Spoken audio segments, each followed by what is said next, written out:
শুক্রবার মানে স্পেশাল কিছু। এই শুক্রবারে ভাবলাম ফ্যামিলির সবাইকে বিরিয়ানি রান্না করে খাওয়াই।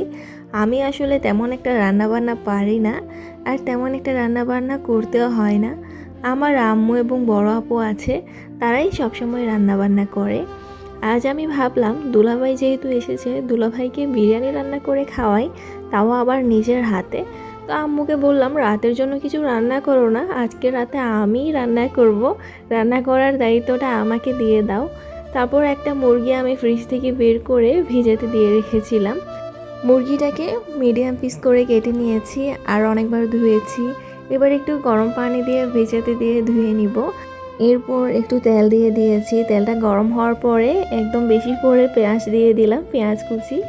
তারপর অল্প পরিমাণে এখানে রসুন বাটা দিয়ে দিব, আর রসুনটাকে আমি এই গ্রেটারের সাহায্যে গ্রেট করে নিচ্ছিলাম। তারপর এগুলো সামান্য ব্রাউন কালার হয়ে গেলে এখানে পানি দিয়ে দিব। আর এখানে কিন্তু বিরিয়ানির মশলাতেই লিখে দিয়েছে কিভাবে এটা রান্না করতে হবে, তো আমি একদম ঝটপটভাবে আজকে রান্না করে ফেলবো।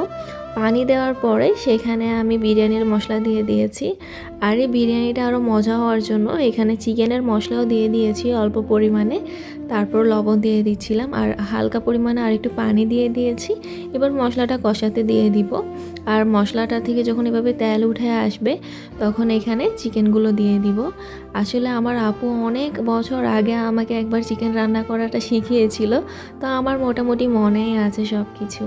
এবার এটা আমি কিছুক্ষণ কষাতে দিয়ে দিয়েছিলাম, তারপর পানি দিয়ে দিয়েছি। আর চিকেনের পানিগুলো যখন 50% শুকিয়ে গিয়েছে, তারপর এখানে মিডিয়াম সাইজে কেটে রাখা আলু দিয়ে দিব।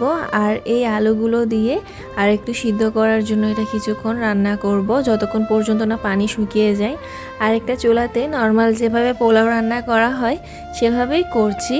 আর কিছুক্ষণ পানিতে শুকাতে দিয়ে দিচ্ছিলাম এই চালগুলো। তারপর এখানে পরিমাণ মতো পানি দিয়ে দিচ্ছি।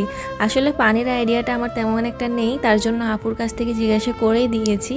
আর চালের পানিগুলো যখন একদম 90% শুকিয়ে গিয়েছিল, তারপর সেখানে চিকেনগুলো ঢেলে দিচ্ছি যেগুলো রান্না করে রেখেছিলাম। আর কিছু কাঁচামরিচও দিয়ে দিচ্ছি একদম না কেটে। তারপর এগুলো আপু এসে নেড়ে দিয়েছিল আর একদম মিডিয়াম সাইজে রেখে দিয়েছিল। আর বাকি রান্নাটা কিন্তু আপুই দেখেছে, কারণ আমি কোনো রিস্ক নিতে চাচ্ছিলাম না। এরপরেও কিন্তু চালগুলো একটু নরম নরম হয়ে গিয়েছে, ঝরঝরা হয়নি। আর এখন ছোটো বোন বেড়ে নিয়েছে, তাকে বলছিলাম খেয়ে দেখার জন্য কেমন হয়েছে।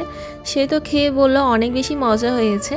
সত্যি বলতে আমার নিজেরও অনেক বেশি মজাই লেগেছে এই বিরিয়ানিটা, বাসার সবাই অনেক বেশি পছন্দ করেছে। যাই হোক, কষ্টটা সার্থক হলো এভাবে রান্না করে। আশা করছি আজকের এই ব্লগটি তোমাদের অনেক বেশি ভালো লেগেছে। ধন্যবাদ।